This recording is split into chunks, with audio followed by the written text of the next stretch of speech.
Réponse, on y va. Charles, Didier. Moi, Non, pourquoi 2027, non, ce ne sera pas Marine Le Pen? je pense que on adore se gargariser un peu de ce fantasme un jour de l'arrivée au pouvoir de Marine Le Pen.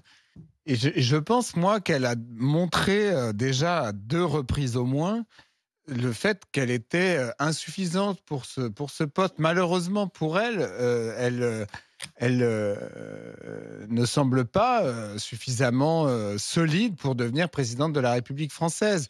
Elle a eu 2 débats face à Emmanuel Macron. Un premier où elle s'est ramassée en étant trop agressive et en s'en mêlant les pinceaux, on s'en souvient. Et un deuxième, moi je disais, où elle était très mauvaise aussi, complètement ectoplasmique, pas du tout sûre de ses positions. Et donc ça fait, moi je trouve, on va pas envoyer quelqu'un qui a montré ça, négocier à la table des chefs d'État étrangers. Donc voilà, moi j'ai du mal à y croire. Et par ailleurs, je constate aussi que dans son entourage, il y a quand même pas grand monde. À part Bardella qui sait faire des télés mais qui n'a pas fait d'études, et c'est à peu près tout. Sinon, je ne vois pas qui ils ont dans ce parti qui est aujourd'hui en capacité de gouverner. Donc moi, je n'y crois pas. Je pense que ça reste une espèce de...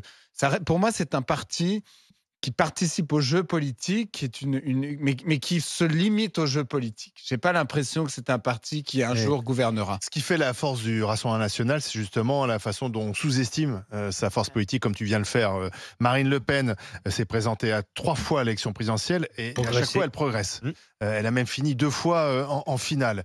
Et pourtant, on pensait qu'après le débat raté 2017, elle était morte politiquement. Elle a réussi à revenir assez intelligemment et elle a réussi quand même à faire un score 41% face à Emmanuel Macron et face, on va dire, Emmanuel Macron et l'ensemble du spectre politique, puisque la droite a appelé à voter Macron, la gauche également, etc., et même l'extrême gauche. 89 députés. Qui aurait parié sur ce nombre impressionnant, 89 députés au scrutin majoritaire? Donc aujourd'hui, ça veut dire que le Rassemblement national ne fait plus peur. C'est devenu un parti comme les autres. Et d'ailleurs, je regardais ce matin les sondages de popularité.